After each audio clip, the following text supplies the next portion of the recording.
Hello दोस्तों, आप सभी का अपने YouTube चैनल में स्वागत करता हूं। और आज की इस वीडियो में हम मूड कोर्ट मेमोरियल के ऊपर डिस्कस करेंगे कि जो मूड कोर्ट का मेमोरियल है वो कैसे तैयार किया जाता है और उसके रिगार्डिंग क्या रूल्स रहते हैं। मेरे दोस्तों, इससे पहले मैंने एक वीडियो बनाई थी जिस वीडियो का नाम था how to solve the moot court problem, जो 25 मिनट की वीडियो थी, लेकिन उस वीडियो में मैंने अच्छे से एक्सप्लेन किया है with example, with a mood preposition कि कैसे मूड प्रॉब्लम को सॉल्व किया जाता है।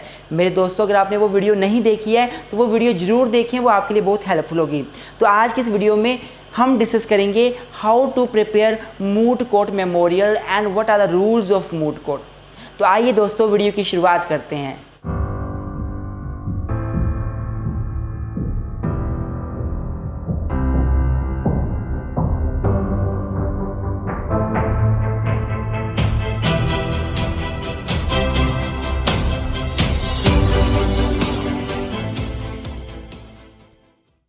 तो मेरे दोस्तों, अगर मैं आपसे मूड कोर्ट मेमोरियल की बात करूं तो जब भी नेशनल मूड कोर्ट कंपटीशन या state level moot court competition या college level moot court competition होता है तो उसमें डिफरेंट स्टेजेस में डिफरेंट थिंग्स के डिफरेंट मार्क्स होते हैं।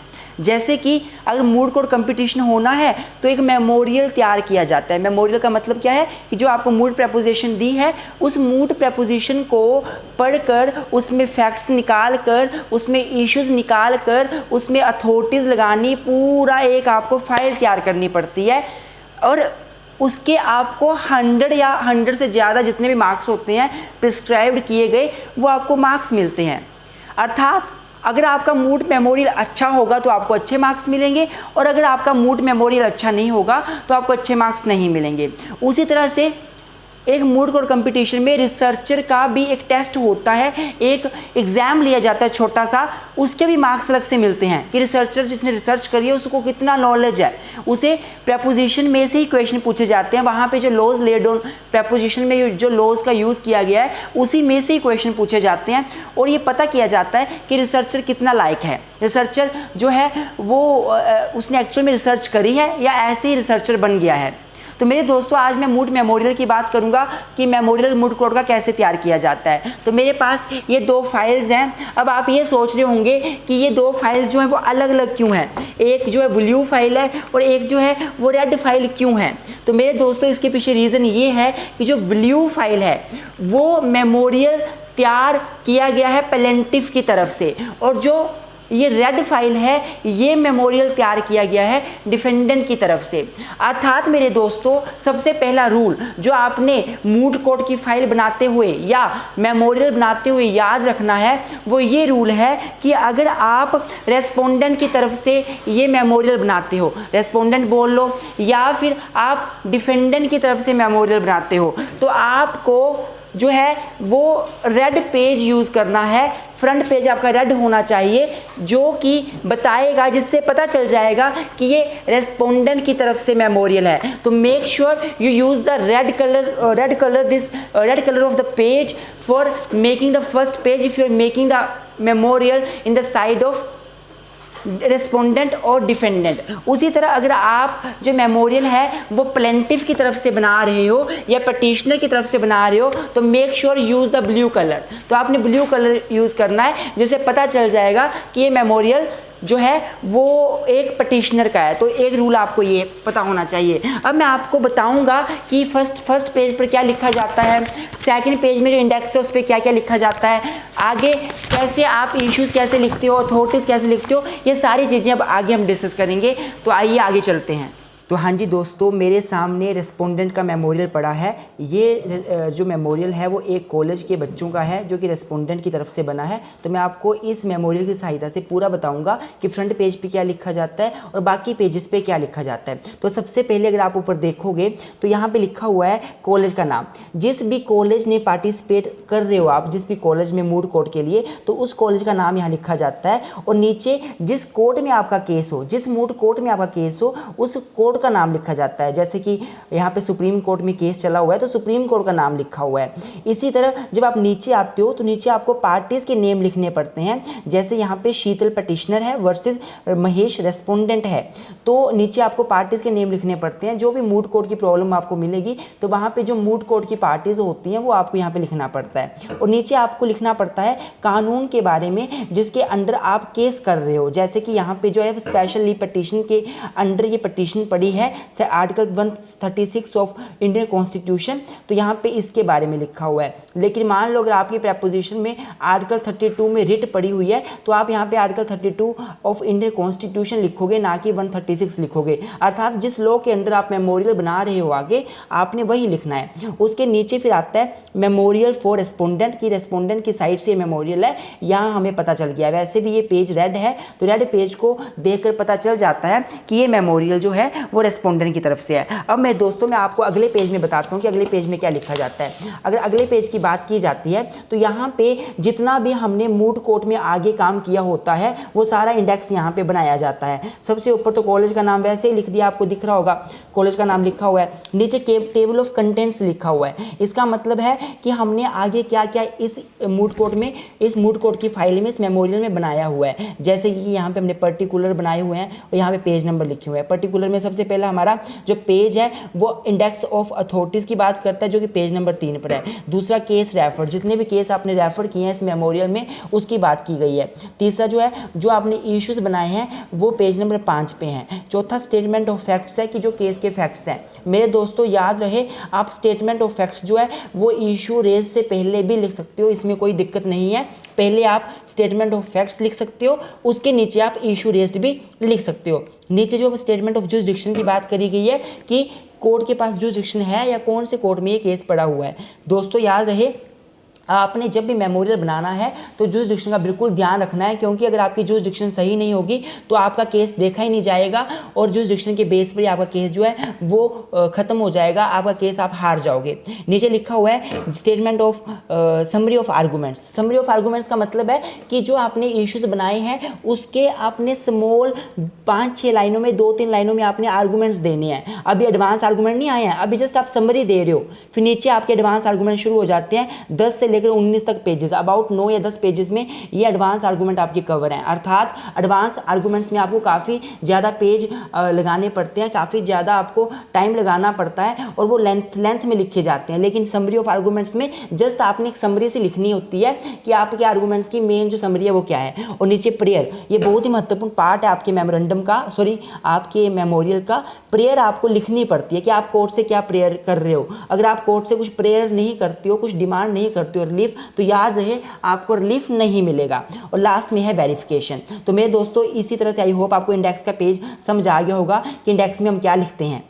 तो मेरे दोस्तों अब देखो जैसे कि इंडेक्स के पेज में लिखा गया था कि आगे हमने क्या क्या पेजेस लगाए हुए हैं, क्या काम किया हुआ है। तो सबसे पहला पेज था इंडेक्स ऑफ अथॉरिटीज़ का। तो यहाँ पे इंडेक्स ऑफ अथॉरिटीज़ का पेज हमें दिखने को सामने मिल रहा है। इंडेक्स ऑफ अथॉरिटीज़ में हम क्या क्या लिखते हैं। इंडेक्स ऑफ अथॉरिटीज़ में हम बुक्स रेफर, जो भी आपने मेमोरियल को बनाने के लिए बुक्स को रेफर किया, बुक्स का सहारा लिया, बुक्स को पढ़ा, वो सारी बुक्स आप यहाँ पर लिखोगे। नीचे फिर अगर आते हैं तो नीचे लिखा जाता है वेबसाइट रेफर। जितनी भी वेबसाइट आपने रेफर करी जैसे लाइव लॉ, आई प्लीडर, इंडियन कानून, जितनी भी वेबसाइट है, जो भी अपनी वेबसाइट है वो सारी वेबसाइट के नाम आप यहाँ पे लिख दोगे। उसके बाद अगर आगे हम चलते हैं तो आगे देखिए केस रेफर। जैसा कि मैंने आपको पहले भी बताया था कि केस जितने भी आपने मेमोरियल में यूज़ किए हुए हैं, जो अथॉरिटीज़ आपने लगाई हुई हैं, क्योंकि जैसा कि आपको पता है जब भी हम कोई आर्गूमेंट्स देते हैं तो आर्गूमेंट्स के साथ हमें सपोर्टिंग में अथॉरिटीज़ लगानी पड़ती है कि जो हम बोल रहे हैं ये बात सुप्रीम कोर्ट ने या ऑनरेबल हाई कोर्ट या ऑनरेबल सुप्रीम कोर्ट ने कौन से केस में पहले बोली थी और पहले लॉ लेड डाउन हुआ था, तो वो अथॉरिटीज़ आपको केस में लगानी पड़ती हैं। तो यहाँ पे ये सारे केस जो हैं वो रेफर किए गए हैं इस मेमोरियल को बनाने के लिए। अथॉरिटीज़ सारी केसेस की लगाई गई है। उसके अगले पेज में फिर हमारे इशू रेज्ड हैं कि इस केस में क्या क्या इशू रेज हुए हैं। इस केस में बेसिकली 2 इशू रेज हुए हैं। ये इशूज़ लगातार 2 से 3 भी हो सकते हैं, 4 भी हो सकते हैं, डिपेंड करेगा कि आपका मेमोरियल जो आपकी प्रेपोजिशन है वो कैसी है। प्रेपोजिशन के हिसाब से आपके इश्यूज़ भी बदल जाएंगे। इस जो ये केस जो मैं आपको अभी वीडियो बना रहा हूँ, इस केस केस के अनुसार ये 2 इश्यूज़ बने थे।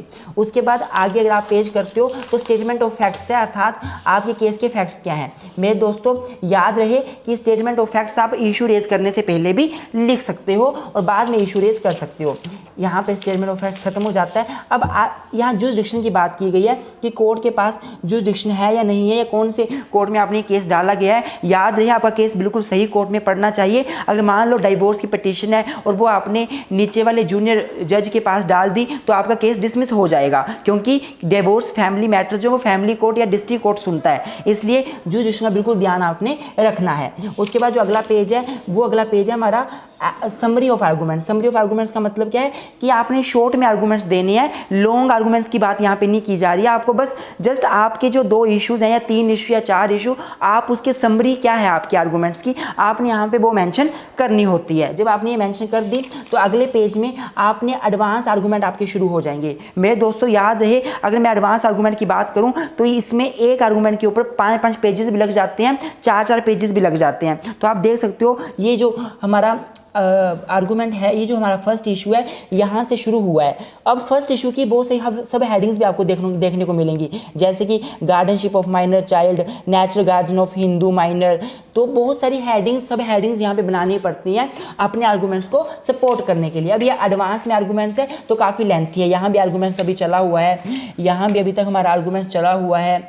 आगे पेज करते हैं, यहाँ भी हमारा आर्गूमेंट्स अभी तक चला हुआ है। और उसके बाद इशू 2 यहाँ शुरू हुआ है। अब दूसरे इशू को यहाँ शुरू किया गया है और यहाँ उसके आर्गूमेंट शुरू हो गए हैं और आर्गूमेंट अभी चले हुए हैं। तो मेरा मतलब बोलने का जो एडवांस आर्गूमेंट है उसमें अच्छे से आपको केस लॉज दिखाकर पूरा आपको अच्छे से एक्सप्लेन करना होता है। और जब आपने ये सब कुछ कर दिया तो उसके बाद लास्ट में आती है प्रेयर, कि आप क्या प्रेयर चाहते हो कोर्ट से आप क्या चाहते हो, जो भी आपकी डिमांड है अपने पिटिशनर। ये रेस्पोंडेंट की साइड से मेमोरेंडम बना है, आपको पता है मेमोरियल रेस्पोंडेंट की तरफ से बना है। तो रेस्पोंडेंट क्या चाहता है, क्या वो चाहता है कि पिटिशन को डिसमिस कर दिया जाए, या वो चाहता है कि उसे कंपनसेशन मिले, कॉस्ट मिले, क्या मिले, तो वो सारी प्रेयर में लिखना पड़ता है। अगर आप प्रेयर नहीं लिखते हो तो कोर्ट आपको कुछ भी रिलीफ नहीं देता और आप केस हार सकते हो। और लास्ट में आता है वेरिफिकेशन, और वेरिफिकेशन में क्या होता है कि to whom it may concern, this is to verify that law applied authorities cited and arguments advanced in the memorial is best to substantive and procedural knowledge of the law by the respondent, and all the pleadings taken up by the counsel are fully acknowledged by them. मतलब जो भी उन्होंने laws use किए हैं वो उनके अनुसार बिल्कुल सही लॉज हैं, उन्होंने अच्छे से इफेक्टिवली काम किया है। ये आप एक वेरिफिकेशन लगाते हो। अब मेरे दोस्तों मैंने आपको रेस्पोंडेंट का बता दिया। अब ये ब्लू पेज है तो ये प्लेंटिफ की तरफ या पिटिशनर की तरफ बात करता है, तो इसके बारे में आपको नहीं बताऊंगा। जस्ट आप समझ गए होंगे जैसे आपने रेस्पोंडेंट की फाइल तैयार होती है उसी तरह से पिटिशनर की फाइल तैयार होती है।